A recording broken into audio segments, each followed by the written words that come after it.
I'm Megan Waldrop, host of the Partners of Commercial Fisherman podcast, an extension of an online community for partners to connect and feel less alone. Our podcast invites fishermen, family, friends, and supporters of the industry to learn, laugh, vent, and hear stories about this incredibly unique way of life. What do you say? Let's dive in.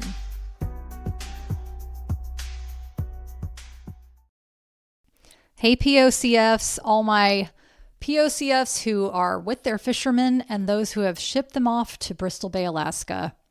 It is the season, right? It is summer right now. It is June.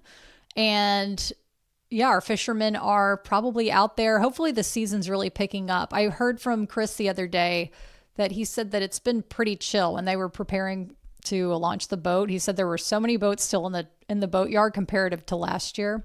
Or not last year, he didn't go last year, but years before. He thinks it might be because of the pricing last year.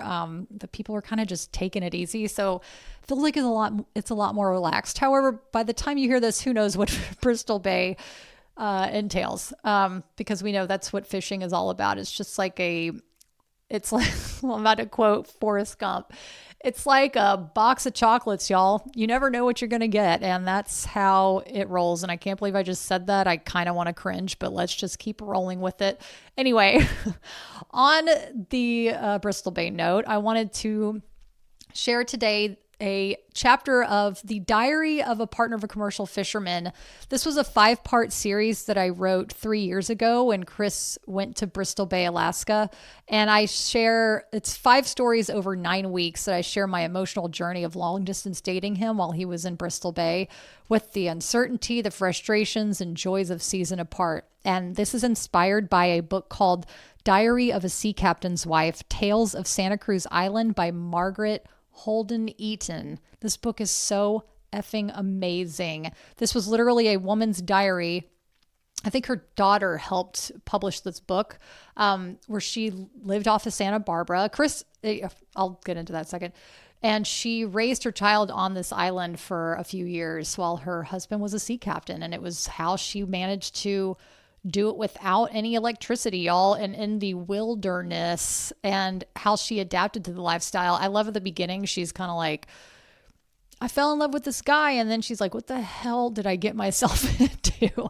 And it goes through those emotions that only POCFs can understand. So inspired by Margaret, I wrote my own Diary of a POCF, and I hope you enjoy it. Chris actually gave me a copy of this book when we first started dating. The cover was torn off and the pages were tattered, and I felt like he was giving me a guide to a peek inside the life of what it would be like with a commercial fisherman.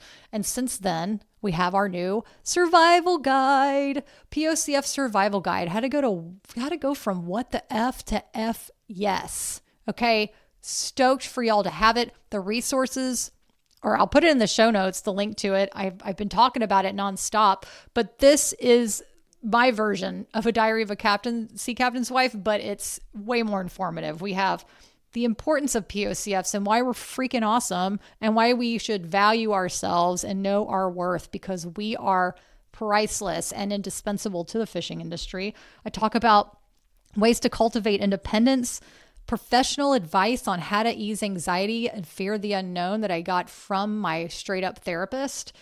I'm just straight up giving it to y'all because I want to share the wealth. We need to get out of this spiral hole of like what's going on. I can't live my life because I'm constantly thinking about my fishermen's safety. I got you, girls and partners. Motherhood tips from POCFs who live the solo parenting life for up to 6 months at a time with 3 kids. They definitely know what's going on, and they definitely have great tips to share. And I'm so thankful they do. It's amazing. Communication tips for when you have 2 minutes to talk to your partner, or when the staticky phone calls drop, and how to maintain that communication, helpful and meaningful communication when your partner's gone for long distance for long periods of time, or even whenever you're trying to daily connect with their job. I mean, how many times you'd be like, how was it today? Good. Cool. I mean, yeah, conversations can go into a dead end really quick, but I have prompts that can help us through our daily lives with our fishermen, and also how to reintegrate back to each other again after they've been gone, because we know reunions can be awkward AF. Also, boat life. I'm talking from what to wear when it's cold or hot on a boat, what snacks to bring, seasickness remedies. Also, what to do when your fisherman won't quit talking. I say this with love, or BSing with other fishermen in the boatyard, trapyard, harbor. Y'all know what's up. Y'all know what I mean. Or even at a fisherman's house. Oh my God, you go to a fisherman's house and they start chatting, that's a whole other ball game. But I got ways for us to get through that. And also how to send care packages to fishermen, what to put in them and what not to say when you are shipping your package to make sure that it gets to the boat. I've had a package just sit in an office at a processor's office because I did say this one thing, but in the survival guide, I tell you what not to do. So you can make sure that your love gets your goodies, the packaged goodies, that is.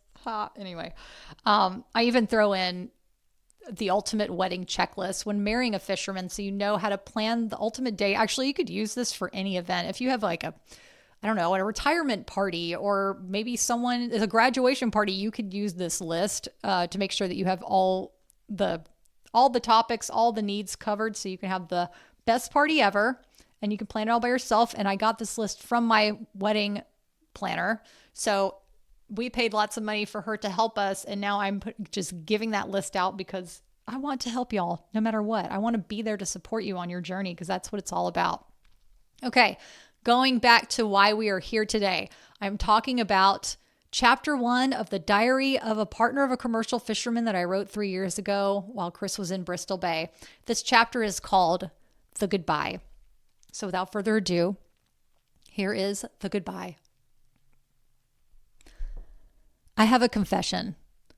A few days after Chris and I got married, we slept in separate beds. And I know how that sounds, but the thing is, we kind of enjoyed it. We desperately needed rest due to our major house project that we, mainly Chris, have been working on in 90-degree heat. We figured a night or two apart might do the trick. But while we renovate our 1912 Victorian bungalow that hasn't been touched since the last century, we are staying at my parents' house. And honestly, thank God. It's been a dream to spend quality time with Mom, Dad, and Chris and come back to a clean house at the end of the day. Through days of sweaty work, this has kept us sane. There's just one thing.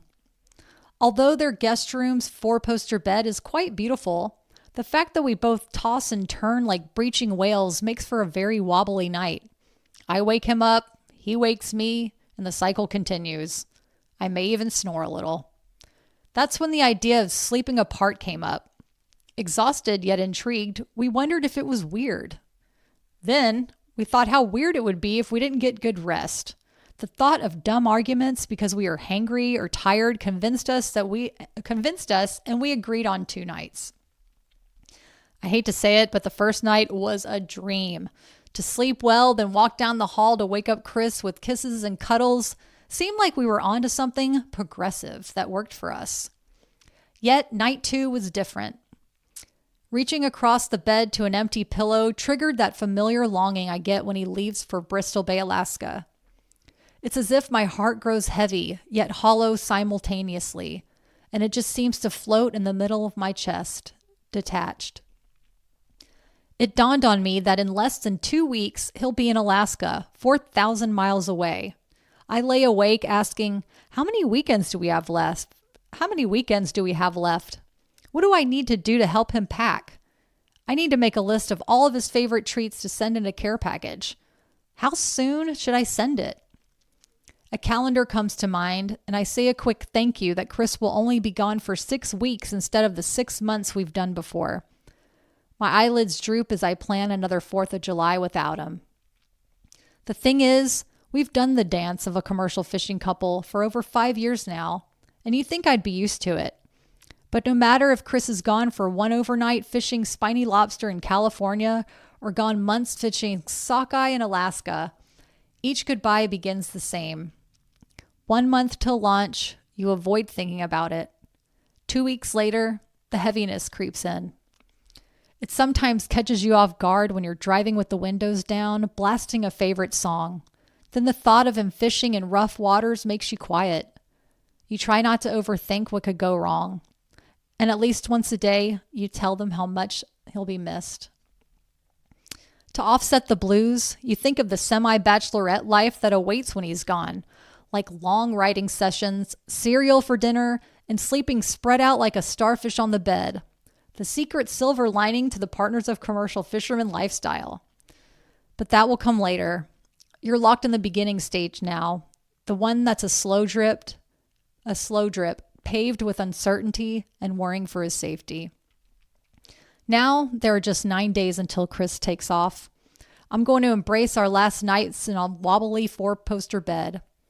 I'll forget about the long, hot days and nights of minimal rest and instead burn into memory how it feels to fall asleep with his hand holding mine. The end. Whew, I got a little choked up at the end there. Holy moly. Yes. Okay. So I wrote this several years ago, and I have to say that summer after we got married and he left was the hardest summer that I've ever had with him being gone. And I document it in a 5-part series that you can read. I'm linking in the show notes a link to all of them. Actually, there's a lot more chapters now to the diary, so you can enjoy that. But yeah, that summer after we got married, it was really tough. And I know someone in our private community has mentioned that as well. Like this, for some reason, it just makes a difference because you're legally bound to them. They're your partner, they're your husband or your wife. Yeah, just different. So this diary series is definitely an emotional roller coaster. But this year was a lot different. When I sent Chris off, I was like waiting for the tears to come, but I felt great. I mean, I felt good about it. He's up there right now. They're prepping for the boat. I think they're probably launching the boat today, but by the time you hear this, the boat will have been in the water. But yeah, all's good in the hood, honestly. And that's the thing, like each season is totally different and we can't shame ourselves for feeling strong one year and then the next year not feeling so strong because they are completely different. It doesn't matter if you've been in the game for a year or 9 years. Let's see, this is my 8th season with Chris. So it's my 8th year.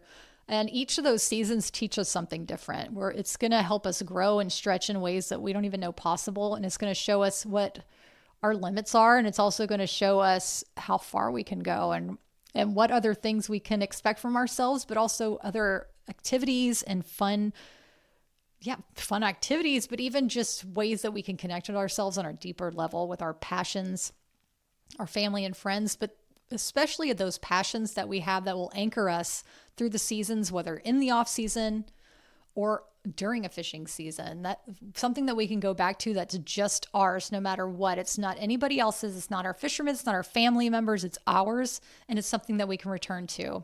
I'm a writer. I return to writing. That's what I love to do. But I also love to create in other ways, like creating this podcast for y'all. I absolutely love it. And it's writing the survival guide, being involved in our private communities, whether it's the private forum or the private group chat, which is such an incredible way to connect with people when you're really struggling or if you just want people that you can relate to, because this lifestyle can be pretty isolating. Not everybody has family members that understand or friends that understand it, or maybe you actually do come from a fishing family with people who do understand, but they tell you to suck it up. We don't do that here. We say, let it out, because that's the only way we can move through our emotions to get through the other side. If you suck it up, that's where resentment comes in. Okay. Resentment with other people, with our fishermen, with ourselves, that it leads to heartache, broken relationships, no bueno-ness. Okay. What we need to do to continue living our best lives is to enjoy feeling alive. And feeling alive means feeling these incredible emotions of being a human being. And that doesn't mean that we are our emotions. I think one of the most profound things I ever heard was when I learned we are not our emotions. We are just the consciousness that is a witness to this body and to witness all the emotions that are going through our brains, through our hearts. That's just part of the experience. Our emotions do not define us. The book Untethered Soul is one of my favorite reads ever. I'm rereading it right now. I have notes in there from 11 years ago when I first read it, and I'm making new notes now. I highly recommend you to read that book if you haven't already. I'll link that in the show notes too. So I share all this to say that, of course, I will always say this, you're not alone in your experience. no matter what you're feeling, if you're feeling like pissed, or if you're feeling bored or lonely, or maybe you're thrilled that your fisherman's gone and, oh, should I feel bad? No, you shouldn't. It's totally normal. And it's embrace wherever you are. Okay. If you're going through a hard time, we're here for you. You can join our private group chat. We're here to support you no matter what. You can join the private forum and get monthly resources that are with topics that are important to you today, and also opportunities to connect with other partners of Commercial Fisherman. And we got the survival guide. The survival guide is so rich and full. It's the treasure chest love letter to y'all that just gets us through those moments where we're feeling like, what the hell is going on? To, oh, I got this. Don't worry. Okay. I got this. Because no matter what, your value is more than you can ever know. You have so much worth, not only as a partner, but as a human on this planet. And you are so loved and so appreciated. And if you haven't heard that lately, I'm here to remind you, you are loved and you are appreciated. I love you and I appreciate you so much. And I so appreciate you being here, because that means that, we wouldn't be a community if it wasn't for you. It would just be me going, oh, what the hell's going on? What the F? That would be me just going, what the F, and spiraling. But knowing that there are others out there who can relate means that I've been able to listen to your experiences and also deep dive and learn how to support us, learn how to support myself, learn how to support my fishermen, and also share that experience with y'all and learn how you guys are also doing that within your relationships, because commercial fishing relationships honestly probably have the best, I feel like probably have the best, what do you want? I don't even know how to put it. We have such an incredible platform, if you will, a foundation to be able to succeed in a relationship, because we are able to have separate lives from our fishermen. Even if they're in day fisheries, when they go on the boat, it's like they're in a different world. So it doesn't matter if they're gone for just a day or if they're gone for 6 months at a time. The fact that we're able to cultivate our inner worlds and create life how we want it, we get to experience it on two levels. We get to experience it as one individual, and we get to experience it in a beautiful partnership, and we get to grow with both and get to ebb and flow and kind of figure out that we gotta ease up and not give ourselves such a hard time if things don't go how they're supposed to be planned, planned, right? Quote unquote. But if anything teaches us to go with the flow, it's commercial fishing. Am I right? I mean, it's like rolling dice, and that's exciting. And that's not a negative thing. This is exciting. This is like your husband or your partner doesn't work in HR. Okay. We have a different type of lifestyle. We have time together that other couples don't get. In the off season, our fishermen are home during like a Tuesday or a Wednesday, and you guys are hanging out. Like, how dope is that? It's so cool. You have long stretches of periods where you can hang out together, or even if they're short periods together, you have so much more appreciation for that time because it comes few and far between. And so I want to thank you all so much for listening and coming back every week and being a part of our community, whether it's on the podcast, through daily socials, or the lifestyle blog, and for contributing to our community through these amazing offers that also give so much back to your life and your experience as a partner and as a human being, because you deserve to have a good life. You deserve to have the world, and we're here to support you through anything that life throws at you. And I wish you all nothing but the best. I'm excited for more guests. I know it's been me talking on the podcast. I've taken a break from doing interviews lately because I wanted to just see what it was like just to chat it up with y'all one-on-one. And I have some really cool guests coming up that I'm excited to share with y'all. So tune in for that. And yeah, as always, I'm sending love and POCF pride, y'all. Until next time. Thank you so much for listening. To support our community, I'd so appreciate it if you'd tap the subscribe button to this podcast or write a review. And if you're a POCF who wants to connect further, go to POCFpride.com for weekly blogs and to learn about opportunities to join our private communities. We'd love to have you.